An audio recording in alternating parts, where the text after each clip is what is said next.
Olá, sejam todos muito bem-vindos e muito bem-vindas à nossa série Desconexão Digital com Propósito. A série que é pensada exatamente para você que é mãe, para você que é pai, para você que é família, que é cuidador, que quer entender um pouco mais sobre o espaço digital para ajudar o seu filho a se desconectar mais das redes e a se conectar mais em família, a se conectar mais na escola, a se sentir mais importante e pertencente nessas relações. E chegamos na nossa aula de número 7 e é chegado o momento de falar sobre emoções. Até aqui nós falamos muito sobre dados e estatísticas sobre bullying e cyberbullying nas escolas. Percebemos que a criança acaba reproduzindo na escola o comportamento que aprende, que absorve no ambiente familiar, que aprende e absorve em casa com o pai e com a mãe e, portanto, reproduz isso nas próximas relações sociais e imediatamente após a família, é claro que ela vai estar inserida na escola, numa creche, enfim, nesse espaço onde ela está com outros pares, com outras crianças, com outros adolescentes e acaba reproduzindo esse comportamento. Na última aula, eu trouxe aqui alguns dados sobre a questão do bullying na escola, de quanto isso vem aumentando ano a ano. Trouxe também estatísticas sobre os casos de cyberbullying que continuam aumentando significativamente ano a ano. E o dado que mais nos chamou a atenção foi aquele mencionado do IBGE, de 24% dos adolescentes que entendem que a vida não vale a pena ser vivida. E isso de fato chama muito a nossa atenção e nos mostra que é claro que o digital tem interferido nesses comportamentos porque mudou a forma de relação, mudou a forma de relacionamento social, mudou a forma de entretenimento, de acesso ao conhecimento e à informação, e nós vamos sentir esse impacto também, obviamente, nas emoções.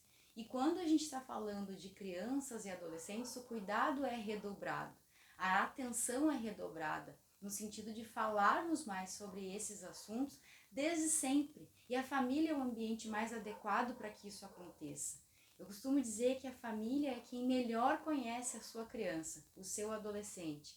E a família tem todo o suporte e o ambiente favorável para tocar nessa pauta, desde sempre, sempre que for possível, já quando ele começa nos primeiros anos de vida a manifestar um pouco mais de maturidade sobre os assuntos, aos poucos, e trabalhando essa pauta para que seja algo natural, para que quando ele está no ambiente da escola, ele possa se comportar de uma forma respeitosa e responsável com as suas emoções e com as emoções dos demais colegas.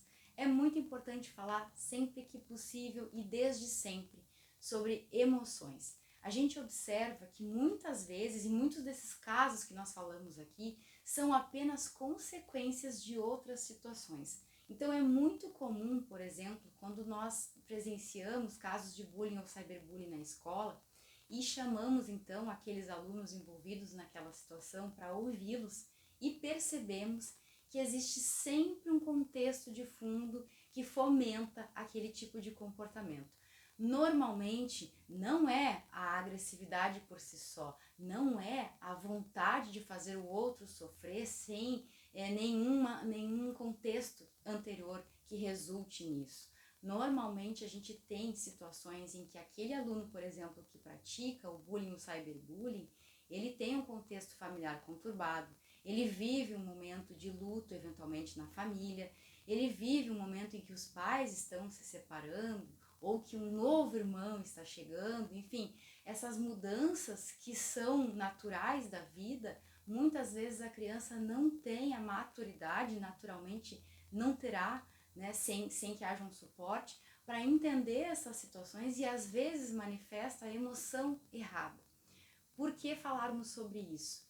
É fundamental sempre falarmos sobre isso, sempre criar essa abertura dentro da família para que a criança possa vir trazer as suas emoções. E como eu já disse aqui anteriormente, que o seu filho corra para você quando a demanda acontecer e não fuja de você quando a situação acontecer.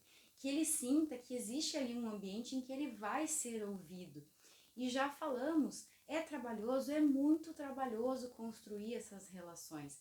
É muito trabalhoso parar o momento, deixar o trabalho para amanhã e parar aquele momento e conversar com o seu filho. e estimular essa relação de confiança. Naturalmente é trabalhoso, mas é muito mais trabalhoso a longo prazo sentir as consequências disso do seu filho na vida adulta, de ele não ter tido um espaço para conversar sobre emoções, de ele ter vivenciado situações de bullying na escola, de ele ter sido vítima ou autor, e a gente pensa que as consequências são apenas para a vítima, mas não são apenas para a vítima, as consequências são para todos os envolvidos. Aquele comportamento acaba sendo reproduzido na vida adulta.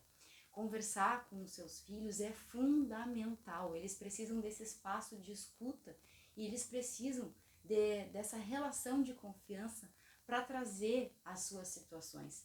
Eles estão num momento constante de transição. Às vezes nós, enquanto adultos, pensamos muito sobre isso, né? Estou num momento de transição e estou cheio de dúvidas e novos desafios para enfrentar, e para um adulto é realmente bastante desafiador. Só que essas são questões que acontecem na vida adulta não todos os dias, não todos os momentos. Mas para a criança, para o adolescente, essa é uma realidade constante. Ele está exatamente nesse momento de crescimento, de transição, de novas descobertas, de novos relacionamentos, e cada dia é um dia de novas descobertas, de novas vivências e de novas experiências. Então é natural que para ele isso seja ainda mais presente na vida dele. As mudanças, as dúvidas sejam muito mais presentes do que alguém que já está num nível de maturidade já bem estabelecido e que enfrenta novos desafios. Então é importante se construir essa relação. Como eu sempre trago estatísticas, né, eu também queria mencionar aqui uma pesquisa que foi feita em 2021 pelo Cyberbullying Research Center, que mostra que os filhos não procuram os pais, a maior parte dos filhos não procura os pais quando acontece uma situação de cyberbullying na escola, ou de cyberbullying nas redes, ou de bullying na escola, exatamente pelo receio de que o pai, como reprimenda, retire o acesso aos dispositivos, ao computador, ao celular, enfim, tablet. Então, isso já é um indicativo de que nós não estamos sabendo lidar com essas situações. Talvez seja necessária uma correção, uma disciplina maior, mas antes de acontecer essa disciplina, que ele possa ser ouvido, que ele possa, e inclusive que ele entenda que se algo acontecer, como nós já falamos aqui também, se ele for vitimado por uma situação, não tem por que ele não falar, ele não tem culpa daquela situação. Ou às vezes ele praticou algo e de fato é necessário uma disciplina maior, mas ele entender que aquela disciplina acontece dentro de casa com um porquê, com um propósito, com o propósito de fazê-lo compreender, de fazê-lo crescer, de fazê-lo evoluir naquele momento mais desafiador.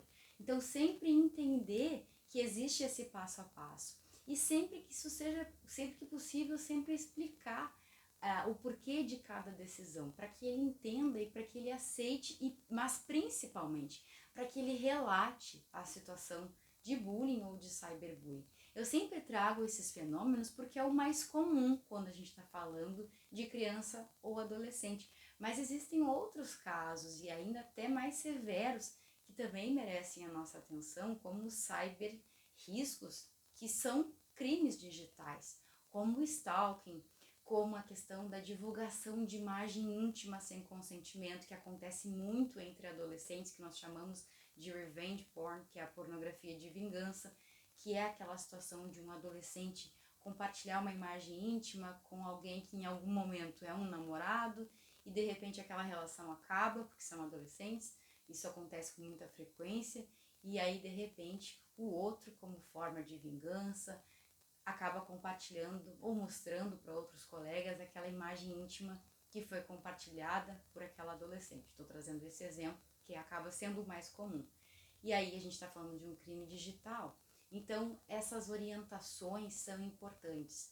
A gente não pode deixar o digital de lado ou até achar que o filho não pode estar nesse ambiente digital. É importante estar no ambiente digital, mas é importante entender que existem esses perigos e conversar com eles sobre isso. A gente diz que hoje as crianças vêm com um pacote digital, no sentido de que não é mais apenas pensar sobre educação e comportamento, mas também educação e comportamento online. Então a gente sempre tem que fazer essa conexão e sempre olhar para cada fase da vida, entendendo que aquela presença digital vai acabar acontecendo.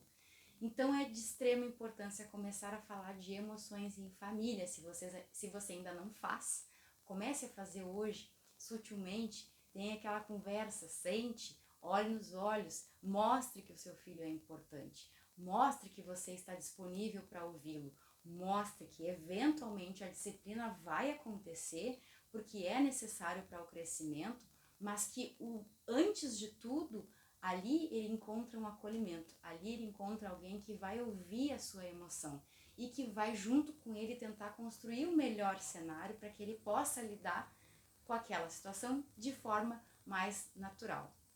Então, pais, como eu sempre peço por aqui, tomando consciência sobre a realidade digital, sobre aquela pesquisa que eu antes mencionei do Cyberbullying Research Center, de que os adolescentes não buscam os pais como alguém de confiança para relatar uma situação de cyberbullying, exatamente porque entendem que a reprimenda vai ser retirar o acesso aos dispositivos.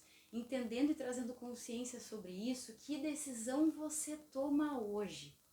Eu digo, a reprimenda, a disciplina, a frustração é essencial para a formação de um ser humano, mas é também muito importante mostrar que tudo isso tem um propósito e que antes de tudo isso tem um espaço de escuta e de acolhimento, e que é então no próximo momento eventualmente pode vir a disciplina, a reprimenda, enfim, os encaminhamentos necessários para as consequências da vida, porque ele precisa vivenciar isso na família, para que quando ele vivencie isso no ambiente social, porque ele vai vivenciar essas reprimendas no ambiente social, ele já saiba como isso acontece. Ele já tem uma experiência de frustração e de disciplina num ambiente controlado que é dentro da família. Então, tome a sua decisão hoje, comece a conversar com seu filho hoje sobre emoções se você ainda não faz. Se você já faz, revise com que frequência isso vem acontecendo. Se isso só acontece no momento que há uma situação delicada a ser enfrentada, ou se isso já é uma prática, uma rotina dentro da sua família. Nos momentos de refeição à mesa, onde as telas não entram, onde existe aquele momento de conexão, toque nessas pautas, permita que ele construa a sua narrativa.